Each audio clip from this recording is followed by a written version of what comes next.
बिस्मिल्लाहिर्रहमानिर्रहीम। अस्सलामुअलैकुम। मैं हूं आपका ट्यूटर ज़ीशान अशरफ और आप देख रहे हैं हमारा YouTube channel tutor Zeeshan online. उम्मीद है कि आप सब लोग खैरियत से होंगे। तो चलिए स्टार्ट करते हैं आज का लेक्चर। आज के लेक्चर के अंदर हम एक प्रैक्टिस प्रॉब्लम को डिस्कस करेंगे और प्रॉब्लम ये है, write a program in C language to display rectangle shape on screen with the help of ASCII symbol. C language के अंदर एक छोटा सा प्रोग्राम बनाएं जिसके अंदर रेक्टेंगल शेप को स्क्रीन के ऊपर डिस्प्ले करवाना है विद आस्की सिंबल्स के साथ। रेक्टेंगल शेप हमारे सामने मौजूद है। इस अंदाज के साथ रेक्टेंगल शेप स्क्रीन के ऊपर डिस्प्ले होनी चाहिए। इस तरह से करवा लें या आप इसको इस अंदाज के साथ करवा लें, दोनों अंदाज बिल्कुल ठीक हैं। रेक्टेंगल को डिस्प्ले करवाने के लिए हमारे पास आस्की कैरेक्टर टेबल के सिंबल्स में से कुछ सिंबल्स को हमने मुंतखब किया है। और वो आस्की सिंबल्स हमारे पास कौन से हैं? ये 6 टाइप के ये मुख्तलिफ सिंबल्स हैं जिनको यूज करते हुए स्क्रीन के ऊपर रेक्टेंगल डिस्प्ले होगी। और इन सिंबल्स को एक दूसरे के साथ मिला के जब लिखेंगे तब जाके डिस्प्ले होगी। तो इन सिंबल्स को किस तरह से यूज करना है और इसकी वर्किंग किस तरह से होगी, उसके लिए हमारे पास ये एक ग्रिड है। इस तरह के जितने भी प्रॉब्लम्स हैं उनको ग्रिड के साथ हम जब एसोसिएट करके समझने की कोशिश करते हैं तो चीज़ें क्लियर हो जाती हैं। ये मुख्तलिफ सिंबल्स जो आपको नजर आ रहे हैं ये एज ए कॉर्नर के तौर पे यूज हो सकते हैं और ये वाले जो सिंबल्स हैं इनको लाइंस के तौर पे यूज किया जा सकता है। ये हमारे पास ग्रिड है जिसके अंदर ये रोज हैं और ये कॉलम्स हैं। ये रो 1 है, ये 2 है, 3, 4 और 5। ये रोज हैं। को कंट्रोल करने के लिए हमारे पास एक वेरिएबल होगा आई आउटर लूप के लिए। ये हमारे पास कॉलम है 1, 2, 3, 4, 5, 6 एंड 7 और इनको कंट्रोल करने के लिए हमारे पास काउंटर वेरिएबल जे है जो इनर लूप है। आउटर लूप की एक दफा वर्किंग के साथ इनर लूप अपनी वर्किंग मुकम्मल करेगा।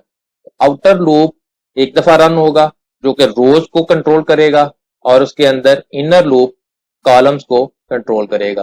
तो नेस्टेड लूप के साथ आस्की सिंबल्स को यूज करते हुए कैरेक्टर्स को आपस में मिला के लिखेंगे तो हमारे पास ग्रिड बन जाएगा।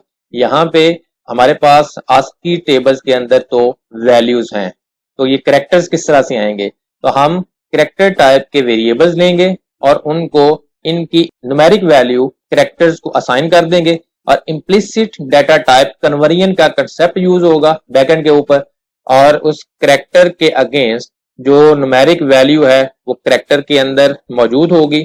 तो इम्प्लिसिट डाटा टाइप कन्वर्जन के साथ नंबर नहीं डिस्प्ले होगा, उसका कैरेक्टर डिस्प्ले होगा। मुख्तलिफ कंडीशंस हैं। अब वो कंडीशन किस तरह से हैं उसको आपने समझना है। लेट्स सपोज ये हमारे पास फर्स्ट पोजीशन के ऊपर कॉर्नर है, तो जैसे ही आई की वर्किंग 1 है और जे की वर्किंग भी 1 है तो 1 एंड 1 के ऊपर हमने इसको ये सिंबल को उठा के यहाँ पे प्लेस कर देना है।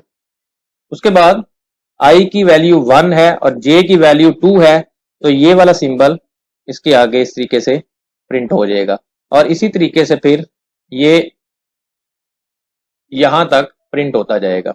जैसे ही आई की वैल्यू 1 और जे की वैल्यू 7 है, लास्ट तक पहुंची है जहां तक आपका लूप टर्मिनेट करेगा, तो वहां पे ये वाले कॉर्नर को हम उठा के प्रेस कर देंगे इस तरीके से। और जैसे ही इनर लूप अपनी वर्किंग मुकम्मल करेगा तो कंट्रोल यहां से हैंडल करते हुए न्यू लाइन के ऊपर शिफ्ट कर देंगे। जब आई की वर्किंग 2 से स्टार्ट होगी तो जे वंस अगेन 1 से स्टार्ट होगा। 2 और 1 का जब कॉम्बिनेशन होगा, आई की वैल्यू 2 और जे की वैल्यू 1 होगी, तो उस वक्त ये पाइप सिंबल को यूज करेंगे। इस तरीके से यहाँ पे ये सिंबल आ जाएगा। उसके बाद ये बाकी जो स्पेसिस हैं, जब आई की वैल्यू 2 है और जे की वैल्यू भी 2 से लेके 6 तक, ये वो स्पेस है जो एम्प्टी है, तो यहाँ पे ब्लैंक स्पेस प्रिंट करवा देंगे, यानी कि यहाँ पे कुछ भी नहीं प्रिंट होगा और कंट्रोल मूव करता करता इस पोजीशन के ऊपर आएगा। जब आई की वैल्यू 2 और जे की वैल्यू 7 होगी तो फिर ये वाला सिंबल ही प्रिंट होगा। टर्बो सी प्लस प्लस के अंदर गो टू एक्स वाई की कमांड यूज होती थी, जो कंट्रोल को exactly row wise and column wise move कर देती थी। लेकिन डेव सी प्लस प्लस के अंदर आपको कंट्रोल उस पोजीशन के ऊपर उसकी वर्किंग करवा के लेके जाना है। तो जैसे ही इनर लूप की वर्किंग कंप्लीट होगी, कंट्रोल शिफ्ट करेगा न्यू लाइन के ऊपर और आई की वैल्यू इंक्रीमेंट होगी तो जे इनिशियलाइज होगा वंस अगेन 1 से। उसके बाद फिर यही कैरेक्टर डिस्प्ले होगा, फिर ब्लैंक स्पेसिस हैं और यहाँ पे फिर ये वाला कैरेक्टर। इसी तरीके से लास्ट वाली रो के अंदर जब आएंगे तो आई की वैल्यू जब 5th के ऊपर है यानी कि लास्ट के ऊपर है और जे की वैल्यू 1 है तो फिर ये वाला सिंबल इस तरीके से यहाँ पे प्रिंट होगा।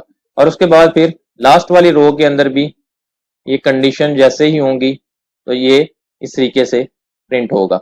और लास्ट के ऊपर जब आई की वैल्यू 5 है और जे की वैल्यू लास्ट तक है 7 है तो ये वाला सिंबल जो कॉर्नर है ये इस तरीके से प्रिंट होगा।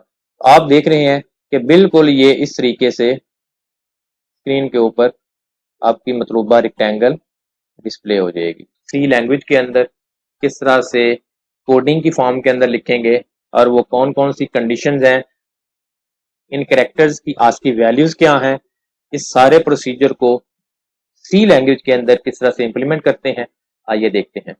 ये हम सी के कंपाइलर के अंदर मौजूद हैं। कोड स्क्रीन के ऊपर लिखा हुआ है, इसको मैं लाइन बाय लाइन एक्सप्लेन करता हूं और उसके बाद इसको कंपाइल और रन करके रिजल्ट स्क्रीन के ऊपर डिस्प्ले करूंगा। इसको ड्राई रन नहीं करूंगा क्योंकि इसको स्टेप बाय स्टेप पहले मैं बता चुका हूं कि ये किस तरह से ड्राई रन होगा। हेडर फाइल्स इंक्लूड करने के बाद इंट मेन से मेन फंक्शन को स्टार्ट किया। इंटीजर टाइप के 3 वेरिएबल डिक्लेयर करवाए, आई, जे एंड एन। आई और जे 2 लूप्स के लिए काउंटर वेरिएबल्स हैं और एन वो नंबर है जहां तक हमारे रेक्टेंगल का साइज होगा। उसके बाद कैरेक्टर टाइप के 6 वेरिएबल डिक्लेयर करवाए जिनके नाम ch1, ch2, ch3, ch4, ch5 और ch6। ये 6 कैरेक्टर वेरिएबल डिक्लेयर करवाए हैं और इनको वैल्यू असाइन करनी है।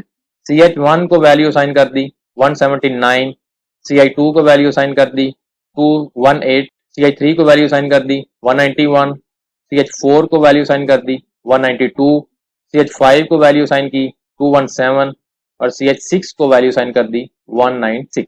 जो सिंबल्स हमने यूज करने थे उनकी आस्की वैल्यूज कैरेक्टर टाइप के वेरिएबल्स को असाइन कर दी। कैरेक्टर को जब शो करेंगे तो इम्प्लिसिट डाटा टाइप कन्वर्जन के तहत इन वैल्यूज के कॉरेस्पॉन्डिंग जो आस्की टेबल के अंदर कैरेक्टर मौजूद होगा वो स्क्रीन के ऊपर डिस्प्ले हो जाएगा।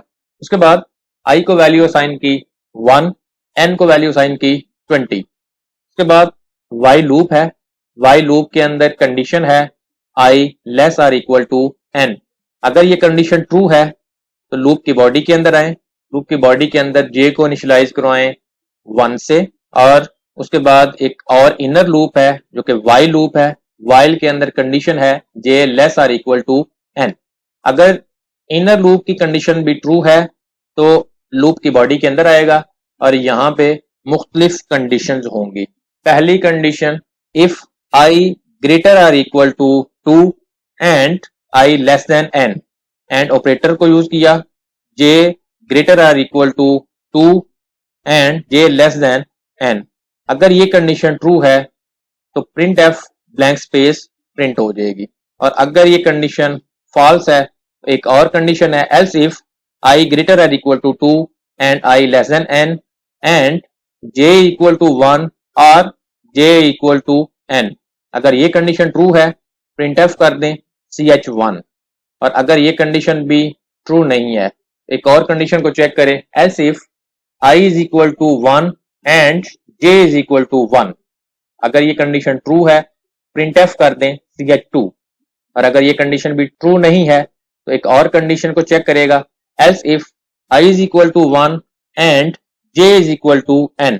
अगर ये कंडीशन ट्रू होगी तो प्रिंट एफ कर देगा CH3, और अगर ये कंडीशन भी ट्रू नहीं है तो एक और कंडीशन को चेक करेगा, else if I is equal to n and j is equal to 1। अगर ये कंडीशन ट्रू है तो प्रिंट एफ के साथ CH4 प्रिंट हो जाएगा, और अगर ये कंडीशन भी ट्रू नहीं है तो एक और कंडीशन को चेक करेगा, else if I is equal to n and j is equal to n। अगर ये कंडीशन ट्रू है तो प्रिंट एफ के साथ CH5 प्रिंट हो जाएगा, और अगर इनमें से कोई भी कंडीशन ट्रू नहीं है तो एल्स के केस के अंदर प्रिंट एफ करे CH6 और उसके बाद j को प्लस प्लस कर देंगे। इनर लूप को क्लोज किया, आउटर लूप के ऊपर जाने से पहले प्रिंट एफ \n कंट्रोल को न्यू लाइन के ऊपर शिफ्ट कर देंगे और i प्लस प्लस हो जाएगा, और उसके बाद आउटर लूप को क्लोज कर दिया, रिटर्न 0 और मेन फंक्शन को क्लोज कर दिया। अब मैं इसको फाइल और रन करके रिजल्ट स्क्रीन के ऊपर शो करता हूं। इसको कंपाइल और रन करने के लिए कंपाइल और रन के बटन के ऊपर क्लिक करेंगे। जैसे ही प्रोग्राम कंपाइल और रन हुआ, स्क्रीन के ऊपर रिजल्ट्स डिस्प्ले हो गया। आप देख रहे हैं कि स्क्रीन के ऊपर एक रेक्टेंगल शेप डिस्प्ले हो चुकी है, और ये रेक्टेंगल शेप लाइंस की मदद से नहीं आई बल्कि एक एक कैरेक्टर को आपस में मिला के फिर डिस्प्ले हुई है, और वो कैरेक्टर्स मुख्तलिफ सिंबल से आस्की टेबल से हमने पिक किए थे। प्रेस एनी की टू कंटिन्यू। आपने देखा कि किस तरह से मुख्तलिफ आस्की सिंबल्स को आपस में मिला के एक रेक्टेंगल शेप स्क्रीन के ऊपर डिस्प्ले की जा सकती है। अगर आपका कोई क्वेश्चन हो तो कमेंट सेक्शन के अंदर पूछ सकते हैं।